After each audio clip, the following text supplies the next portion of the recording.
Dive into a celestial quest as we guide you to spot Venus, the radiant evening star, or morning star in the night sky. For the evening star, cast your gaze to the western sky just after sunset.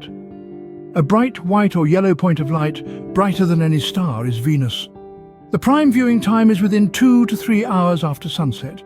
In contrast, as the morning star, Venus graces the eastern sky about an hour before sunrise, rising ahead of the sun. Remember, Venus outshines all but the moon. A steady, bright light is your clue.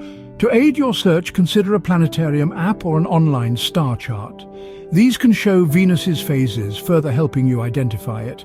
Venus may also appear near bright stars or constellations. As of January-February 2024, it's near Mars in the constellation Pisces. Patience is key, as visibility can fluctuate due to light pollution, cloud cover, or the planet's phase. If at first you don't succeed, keep trying. And here's a bonus tip. Once you've found Venus, try observing its phases and cloud patterns through binoculars or a telescope. The crescent shape up close is truly a sight to behold. So, remember these tips and embark on your journey to spot the dazzling morning star or evening star in the night sky. Your celestial quest awaits.